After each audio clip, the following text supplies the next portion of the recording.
Hello दोस्तों, आपका best knowledge channel में स्वागत है। दोस्तों आपको आज की इस वीडियो में आपको आज की इस वीडियो में कक्षा 10 गणित यूनिट 1 जो यूनिट 1 है उसमें प्रश्नावली जो 1.1, 1.2, 1.3, 1.4 जो इन चारों प्रश्नावली हैं वास्तविक संख्याएं। इन सभी का नाम क्या है? वास्तविक संख्याएं। यूनिट 1 वास्तविक संख्याएं। और दोस्तों हम उन सभी प्रश्नों को बताएंगे जो 100% बोर्ड में पूछे जाएंगे। दोस्तों 100% बोर्ड में आने वाले प्रश्न को बताए जाएंगे जो आपको 100 में से 100 मार्क्स दिला सकते हैं। यानी कि हम सभी चैप्टर का, सभी यूनिट का वीडियो अपलोड करने वाले हैं और वही अपलोड करेंगे जो एग्जाम में पूछे जाएंगे। दोस्तों अगर ये एग्जाम में नहीं पूछे जाएंगे तो आप हमें कमेंट बॉक्स में बता सकते हैं कि ये क्वेश्चन एग्जाम में नहीं आया था। तो दोस्तों 100% कहना है कि यही आएगा। ऐसा भी हो सकता है कि इसमें थोड़ा सा अंक चेंज हो सकता है। जी हाँ दोस्तों, थोड़ा सा अंक चेंज हो सकता है, लेकिन जो बेस रहेगा, जो क्वेश्चन रहेगा इसी टाइप का यही आएगा। यही आप मान के चलिए कि क्वेश्चन यही आएगा और यही आप एक बार मन से रिवीजन कर लीजिएगा, जिससे कि आपका सभी क्वेश्चन हल हो जाएगा। दोस्तों सभी क्वेश्चन हल हो जाएंगे। क्या होता है कि हम जानते हैं कि मैथ है, मैथ में 1-2 अंक इधर उधर होते रहते हैं, आते रहते हैं। तो हम ये नहीं कहेंगे यहाँ अगर 5 है तो यहाँ पर 5 ही रहेगा, दोस्तों यहाँ पर 4 भी आ सकता है। यानी कि लगने का तरीका सिर्फ यही रहेगा और आपको 100% है कि फुल मार्क्स मैथ में मिल जाएंगे अगर आप हमारे सभी वीडियो को ध्यान से देखेंगे। तो दोस्तों ये जो मेरा पार्ट 1 है उसको आप ध्यान से देखिए। इसमें वास्तविक संख्याओं के जितनी भी प्रश्न हैं उन सभी प्रश्नों को आपको बताया जाएगा। तो पहला प्रश्न हमारा देखिए क्या है दोस्तों। एक बहुत ही बेस्ट प्रश्न ये है जो हर साल रिपीटेड होता है। दोस्तों इस टाइप के क्वेश्चन हर साल रिपीटेड होते हैं और दोस्तों इस बार भी ये क्वेश्चन पूछे जाएंगे। कम से कम ये 4 नंबर का क्वेश्चन है। आप ये 4 नंबर इसमें से पक्का कर लीजिए, इस प्रश्न से, सिर्फ इस प्रश्न से। तो आपको सभी प्रश्न इसमें जितने प्रश्नावली में जितने अच्छे अच्छे प्रश्न हैं उन सभी प्रश्नों का आंसर आपको दिया जाएगा। तो चलिए बिना टाइम इन्वेस्ट किए चलते हैं अपने अगले क्वेश्चन पे। हमारा क्वेश्चन क्या है उसको ध्यान से देखिए। दर्शाइए कि 5 माइनस कड़ी 3 एक अपरिमेय संख्या है। दर्शाइए कि 5 माइनस कड़ी 3 एक अपरिमेय संख्या है। तो दोस्तों क्या करेंगे, आप ध्यान से देखिए और समझिए। लिखेंगे आप माना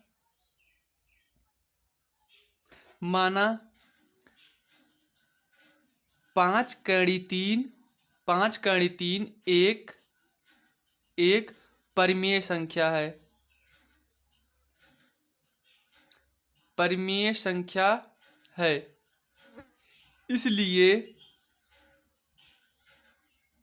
इसलिए ए बाई बी जो दोस्तों ए बटे बी के रूप में लिख सकते हैं।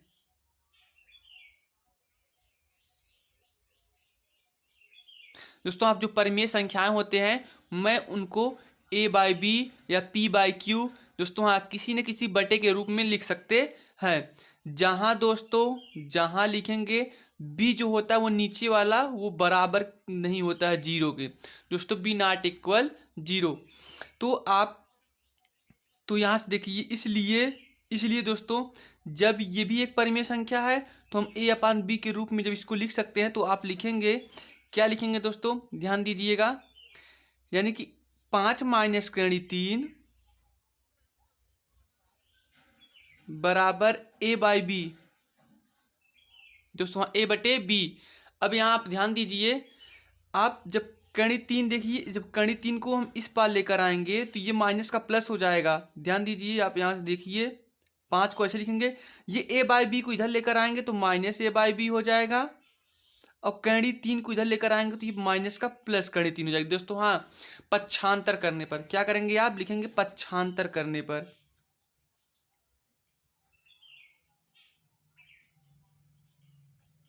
तो या करके आप दोस्तों इसको भी ऐसे भी लिख सकते हैं। यानी कड़ी 3 को हम पहले लिख लेंगे बराबर ये आप लिखेंगे 5 माइनस ए बाई बी। दोस्तों 5 माइनस ए बाई बी। तो अब देखिए क्या करना है आगे, देखिए ध्यान से दोस्तों। ये आपका कड़ी 3 एक तरफ हो गया। जी हाँ दोस्तों, जितने भी प्रश्न आएंगे कड़ी को हमको एक तरफ करना है और बाकी सभी संख्याओं को एक तरफ करना है। यही आपका एक बेसिक कंसेप्ट है जो आप समझ लेंगे तो हर एक क्वेश्चन आप हल कर सकते हैं। तो कड़ी हमारा एक तरफ हो गया। तो अब क्या लिखेंगे ध्यान दीजिएगा दोस्तों, लिखेंगे चूंकि चूंकि ए और बी पूर्णांक है। दोस्तों जब पूर्णांक है तभी तो ए अपान बी के रूप में हम लिखे हैं, इसे परिमेय संख्या माने हैं। तो इसलिए पूर्णांक है, इसलिए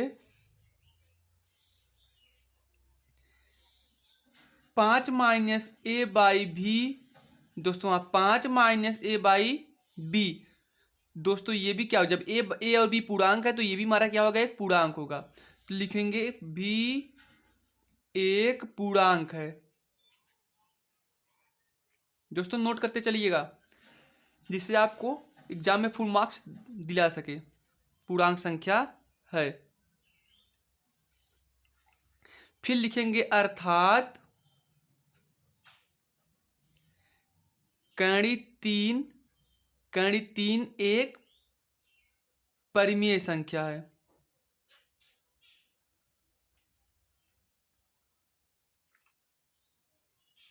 कर्ण 3 एक परिमेय संख्या क्यों? क्योंकि दोस्तों जब ये हमारा परिमेय संख्या है, ये पूर्णांक है, तो पूर्णांक सभी परिमेय संख्याएं होते हैं। जब ये परिमेय संख्या है तो हमारा कर्ण 3 भी क्या होगा, एक परिमेय संख्या होगा। फिर आप देखिए आगे क्या करेंगे, ध्यान दीजिए, परंतु विरोधाभास से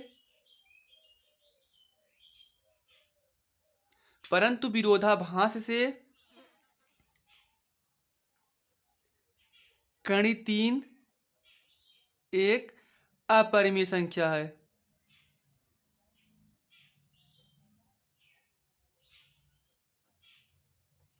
जी हाँ दोस्तों, हम क्या माने हैं कि ये एक परिमेय संख्या है, तो विरोधाभास से माने थे। जब ये एक परिमेय संख्या है तो हम विरोधाभास लगाएंगे, जिससे कि ये क्या हो जाएगा, एक अपरिमेय संख्या हो जाएगा। तो आप लिखेंगे अतः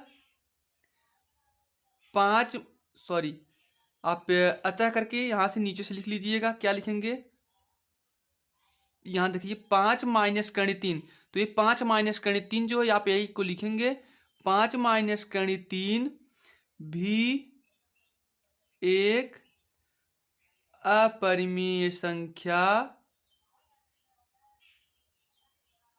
होगा। आई होप आपको क्वेश्चन समझ में आए होंगे दोस्तों, इसका स्क्रीनशॉट ले लीजिए।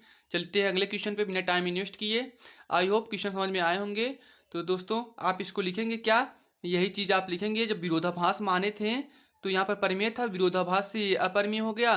तो जब ये अपरिमेय है तो इसके साथ जो भी संख्या ऐड होगी वो भी अपरिमेय हो जाएंगे, इसलिए ये अपरिमेय है।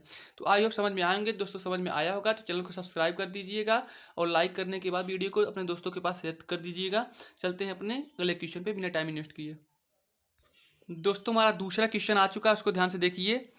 क्रस संख्याओं 16, 56 और 40, 25 का मस्य यूक्लिड विभाजन प्रमेयिका द्वारा ज्ञात कीजिए। दोस्तों हाँ, यूक्लिड विभाजन। दोस्तों मेरा सिद्धांत क्वेश्चन का ये बताना है कि यूक्लिड विभाजन का हर साल प्रश्न आते हैं, इस साल भी आएंगे, इसी टाइप के आएंगे। तो दोस्तों आप इस वीडियो को अच्छे से इस प्रश्न को देखिए और समझिए, जिससे कि आपका मार्क्स क्लियर हो सके। तो हम क्या करेंगे दोस्तों इसको हल करने के लिए, तो चलिए हम इसको हल करते हैं। हल करने से पहले आप लिखेंगे, क्या लिखेंगे दोस्तों, यहाँ पर जो संख्या क्या है, इतना ये 16, 56 और 40, 25 है। तो 16, 56 और 40, 25 में आप देखेंगे कौन बड़ा है।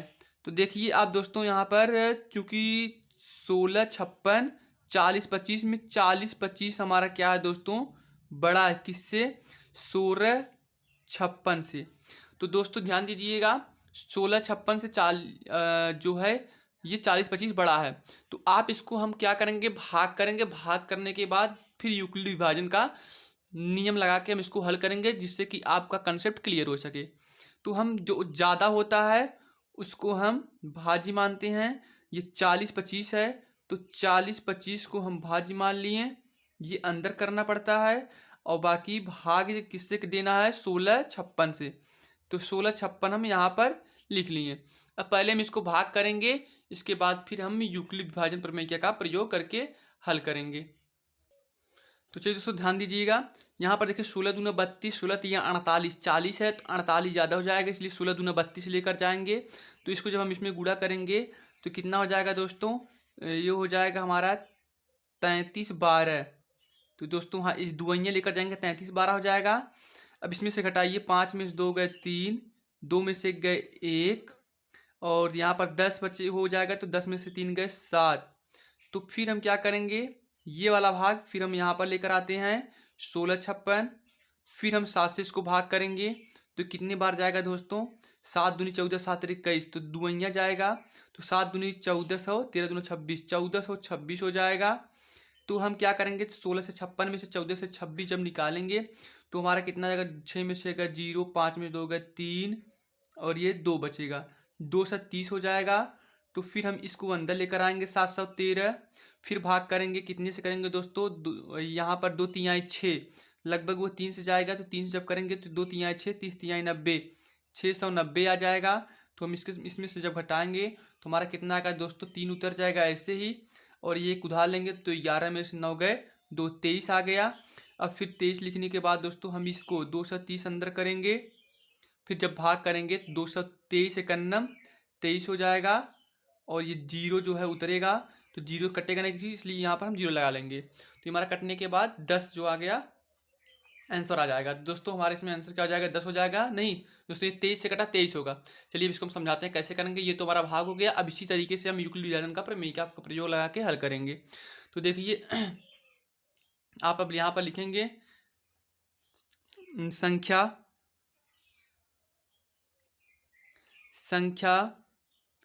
क्या दोस्तों, 40, 25 और फिर 16, 56 है।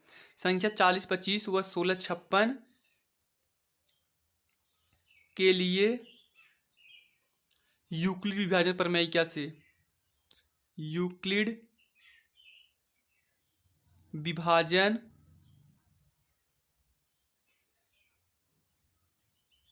प्रमेयिका से कैसे करेंगे, ध्यान दीजिए। जो 40, 25 है वो तो ज़्यादा है, इसलिए हम इसको क्या करेंगे, बाहर लिखेंगे।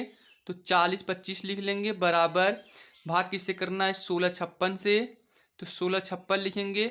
अब बस यहाँ से आप देखिए 40, 25 लिखे हैं, तो ये 40, 25 हो गया, 16, 56 है, तो यहाँ पर इसका हम इसमें गुणा करते हैं, तो यानी कि इसका इसमें भागफल में 2 है तो गुणे 2 करेंगे, धन शेषफल कितना आया था दोस्तों, 713। ये घटाने के बाद 713 आया था, तो धन 713 लिखेंगे। तो दोस्तों यहाँ पर जब तक शेषफल 0 ना आ जाए तब तक हम इसको क्या करते हैं, करते रहेंगे, तब तक हमारा आंसर नहीं आएगा। तो अभी शेषफल 0 नहीं आया है। अब क्या करेंगे दोस्तों, अगले स्टेप में हमारा जो है 16, 56 और 713 आया है। तो आप लिखेंगे अब 16, 56 व 713 के लिए, तो यहाँ पर आप 16, 56 ज़्यादा है, तो जो ज़्यादा रहता है उसको पहले लिखते हैं, बराबर 713 बाद में लिख लेंगे। अब इसका गुणा करेंगे, ध्यान दीजिएगा, 16, 56 यहाँ पर है, तो 713 में 2 का गुणा करेंगे, और फिर प्लस शेषफल कितना आया था दोस्तों, घटाने के बाद 23, 230 आया था, तो 230 लिखेंगे। आई होप यहाँ तक आप समझ रहे होंगे। अब आगे देखिए दोस्तों, यहाँ पर 713 आ गया और 230 आ गया। अब 713 और 230 को हल करेंगे, तो पहले हम 713 को लिखेंगे ऐसे, फिर 230 को यहाँ पर लिखेंगे। अब ध्यान दीजिएगा, 713 यहाँ पर है, 230 में कितना का पहाड़ा पड़े थे, 3 का पहाड़ा, तो गुणे 3 करेंगे। धन शेषफल कितना आया था दोस्तों, घटाने के बाद 23 आया था, तो आप यहाँ पर 23 लिखेंगे। अब आगे देखिए, अब हम फिर क्या करेंगे, अब लिखेंगे 230 और 23, 230 व 23 के लिए। तो अब देखिए यहाँ पर 230 ज़्यादा है, जिसको हम पहले लिखेंगे, बराबर 23 लिख लेंगे, प्लस नहीं करेंगे दोस्तों, गुणा करेंगे। यहाँ पर देखिए 230 में 23 का कितने का गुणा करेंगे, 10 का, तो 223 दहामा 230 हो जाए, सॉरी दोस्तों 23 दहामा 230 हो जाएगा। तो बचेगा कितना, यहाँ पर देखिए घटाने के बाद 0 आया था, तो शेषफल हमारा 0 आ गया। तो जब तक शेषफल 0 नहीं आएगा तब तक हम इसको हल करते हैं। जब शेषफल 0 आ जाता है तो दोस्तों जो हमारे ये वाला भाग होता है वही हमारा क्या होता है, मश होता है, मश। ये हमारा 23 जो हो गया मश हो गया। तो आप क्या लिखेंगे दोस्तों, मश बराबर 23, मश बराबर 23। तो आई होप आपको ये भी क्वेश्चन आसानी से समझ में आएंगे दोस्तों, स्क्रीनशॉट ले लीजिएगा। चलते हैं अगले क्वेश्चन पे, बिना टाइम इन्वेस्ट किए। चलिए दोस्तों देखते हैं हमारा अगला क्वेश्चन क्या है। कह रहा है व्याख्या कीजिए क्यों 17 × 5 × 11 × 13 3 × 2 धन 2 × 11 एक भाज्य संख्या है। दोस्तों हाँ, ये भी क्वेश्चन बार बार पूछे जाते हैं। तो दोस्तों देखिए, इसको हमको सिद्ध करना है कि ये क्यों भाज्य संख्या है, हमको देखना है, ज्ञात करना है। तो आप क्या करेंगे दोस्तों, पहले भाज्य और अभाज्य संख्या को जानेंगे। दोस्तों जो भाज्य संख्याएं होते हैं वो किसी न किसी से कट जाते हैं, और जो अभाज्य संख्या होते हैं वो किसी से नहीं कटते हैं। तो हमको इसको गुणा करने के बाद जोड़ेंगे, अगर किसी से कटेगा तो भाज्य संख्या है, नहीं कटेगा तो अभाज्य संख्या है। तो चलिए हम कैसे हल करेंगे उसको आप ध्यान से देखिए। आप लिखेंगे सॉल्यूशन में क्या लिखेंगे दोस्तों, इसी को आप उतार लीजिए 17 × 5 × 11 × 3 × 2 धन 2 × 11। आप इसको ऐसे उतार लीजिए। अब क्या करेंगे दोस्तों, ध्यान दीजिएगा, 17 में 5 का, 11 का और 3 का और 2 का सभी का गुणा करेंगे। तो जल्दी करिए दोस्तों, इसका गुणा करने पर जो आएगा वो आएगा 56×10 दोस्तों। हाँ 56×10 इसका गुणा करने पर आ जाएगा, प्लस अब 2, ये प्लस है, प्लस लिख लीजिए, 2 × 11 में 11 दूना 22 हो जाएगा। तो आप जब इसको जोड़ेंगे तो कितना आएगा दोस्तों, ध्यान दीजिएगा, 56 में 10 में 22 जब जोड़ेंगे तो आ जाएगा आपका 22 10 32, 56 32। तो ये आपका 56 32 आ गया। अब इस 56 32 को हम देखेंगे गुणनखंड करके कि ये कट रहा है कि नहीं। अगर कटेगा तो भाज्य है, नहीं कटेगा तो अभाज्य है। तो आप यहाँ पर 56 32 को लिखिए और गुणनखंड करिए इसका। तो आप देखिए 2 से काटेंगे तो कटेगा, 2 दूनी 4, 1 बचेगा 16, 2 अठे 16। तो यहाँ पर 3, 2 1 के 2, 3 1 बचेगा तो 12, 2 छक 12। फिर 2 से काटेंगे तो 2 1 के दे 2 चौक 8, 1 तो कटेगा नहीं, 0 बढ़ाएंगे तो 2 अट्ठे 16 हो जाएगा। इसी प्रकार 2 सत्ते 14, 0 तो कटेगा ना, 2 चौक 8। इसी प्रकार 2 तिहाई 6, 1 बचेगा, ये 10 हो जाएगा, 2 पचे 10, 2 दूनी 4। फिर करेंगे 2 1 के 2, तो यहाँ पर 1 बचेगा 15, 2 सत्ते 14, 1 बचेगा तो 12 हो जाएगा, 2 छक 12। फिर 2 से काटेंगे 2 अट्ठे 16, 1 बचेगा, ये भी 16 हो जाएगा, 2 अट्ठे 16। फिर 2 से काटेंगे 2 चौक 8, 2 चौक 8। फिर 2 से काटेंगे 2 दूनी 4, 2 दूनी 4। फिर 2 से काटेंगे 2 1 के 2, 2 1 के 2। फिर 11 से काटेंगे तो 1 आ जाएगा। तो दोस्तों हमारा ये कट गया। कटने के बाद क्या आया है, 1 आया। अब देखिए दोस्तों, ये सभी संख्याएं जो हैं वो कट रहे हैं। जो हमारा 56 32 आया था वो 2 से और 11 से कट रहे हैं। तो इससे हमको पता चलता है कि क्या है, यह एक भाज्य है। तो आप लिखेंगे इसका जो गुणनखंड आया है, क्या आया है दोस्तों, 1 2 3 4 5 6 7 8 9 बार 2 आया है और 1 बार 11। तो आप लिखिए 1 2 3 4 5 6 7 8 9, 9 2 हो गया और 1 बार 11 आया। तो ये संख्या है। तो आप लिखेंगे एक भाज्य संख्या है। तो यह एक भाज्य संख्या है, एक भाज्य संख्या, भाज्य संख्या है। तो आई होप आपको ये भी क्वेश्चन समझ में आए होंगे। चलते हैं अपने अगले क्वेश्चन पे, बिना टाइम इन्वेस्ट किए। चलिए दोस्तों चलते हैं अगले क्वेश्चन पे। हमारा अगला क्वेश्चन क्या, देखिए ध्यान से, प्रश्न नंबर 4 जो है ये भी बार बार पूछे जाने वाले प्रश्न है, ये भी पूछे जाएंगे। बिना वास्तविक विभाजन किए दोस्तों, हाँ बिना वास्तविक विभाजन किए दिखाइए कि परिमेय संख्या इतना जो है, बिना विभाजन किए दिखाना है कि ये एक दशमलव प्रसार शांत है दोस्तों। हाँ का दशमलव प्रसार, इसका जो दशमलव प्रसार वो शांत है, इसको दशमलव रूप में भी व्यक्त करना है। तो देखिए कैसे करेंगे दोस्तों, ध्यान दीजिएगा। आप चलिए हल करिए, सोल्यूशन लिखिए इसका। ये हमारा जो नंबर पे है तो हम संख्या लिखेंगे। संख्या क्या है, 21/2 के पावर 2 गुणे 5 के पावर 3। तो दोस्तों ध्यान दीजिए, ये जो है संख्या, तो आप लिखेंगे दोस्तों दी गई संख्या 2 के पावर 3, 5 के पावर 2 के पावर 2, 5 के पावर 3 है। तो यानी कि आप इसको लिखेंगे 2 के पावर m गुणे, या फिर कामा करके भी लिख सकते हैं, तो 5 के पावर n के रूप में है।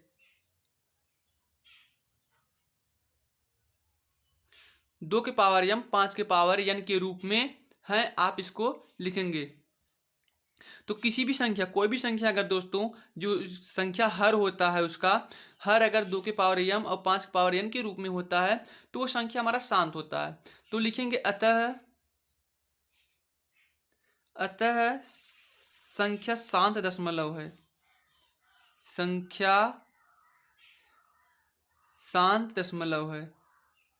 शांत दशमलव है। तो अब ध्यान दीजिए दोस्तों, अब लिखेंगे आप जब ये शांत दशमलव तो इसको हमको दशमलव के रूप में व्यक्त करना है। तो अब 31 बटे, देखिए यहाँ पर 2 का पावर 2 है, 2 का पावर 2 है और यहाँ 5 का पावर 3 है। तो इसको हमको क्या करना है दोस्तों, 2 का पावर 3 करना है। तो जब हम इसको 2 का पावर 3 करेंगे तो क्या करेंगे दोस्तों, ध्यान दीजिएगा, इसमें हम 2 का गुणा कर देंगे ऊपर वाले में, तो इसमें भी 2 का गुणा करना पड़ेगा दोस्तों, ऊपर और नीचे दोनों। तो अगर आप नहीं समझ पाएंगे तो आप ऐसे रखिए, इसको ऐसे उतार लीजिए। तो आप क्या करेंगे, 2 से ऊपर नीचे गुणा करेंगे दोस्तों, वहाँ 2 से ऊपर नीचे गुणा करेंगे तो आपका क्या आ जाएगा, 31 में 2 का गुणा हो जाएगा बटे 2 का पावर 2, एक यहाँ पर है तो 2 का पावर 3 हो जाएगा, गुणे 5 का पावर 3 हो जाएगा। फिर यहाँ पर 31 दूना दोस्तों कितना होता है, 62 होता है, और 2 का पावर 3 और 5 का पावर 3, तो पावर जब बराबर होता है तो हम दोस्तों क्या करते हैं कि इसको हम दोनों को मिलाकर पावर का बराबर कर देते हैं, ऐसे कर देते हैं। तो आप फिर देखिए ध्यान से, यहाँ पर 62 को आप ऐसे लिखेंगे तो 5 दूनी 10 का पावर ये 3 हो गया। तो आगे चल के देखिए क्या करेंगे दोस्तों, 62 को ऐसे लिखेंगे, 10 का पावर 3 मतलब 10 दहम 100 दहम 1000 होता है। और जब हम इसमें भाग करेंगे तो 1 2 अंक पे दशमलव, 1 2 3 अंक पे दशमलव लगेगा दोस्तों। हाँ 1 2 3 अंक पे दशमलव, 3 जीरो है तो 3 अंक पे दशमलव, 1 2 1 अंक यहाँ पर आके यहाँ पर आप दशमलव लगा लेंगे तो आपका दशमलव प्रसार जो होगा 0.062 हो जाएगा। तो आई होप ये भी आपको क्वेश्चन समझ में आए होंगे। चलते हैं अगले क्वेश्चन पे बिना टाइम इन्वेस्ट किए।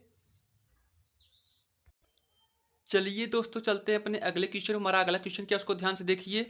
करा दो संख्याओं का HCF 23 और LCM 322 है, यदि इनमें से एक संख्या जो है 161 है तो दूसरी संख्या ज्ञात कीजिए।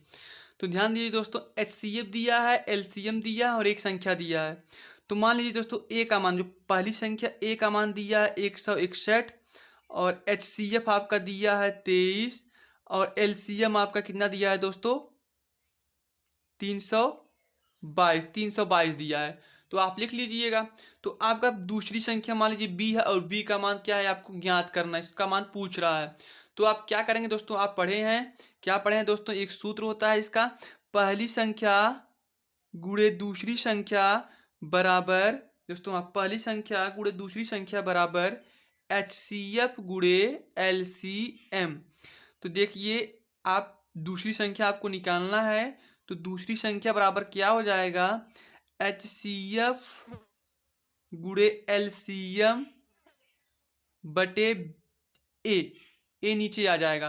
तो आप यहां से मान रख लीजिएगा, HCF का मान 23 है, LCM का मान 322 है, ए का मान 161 है।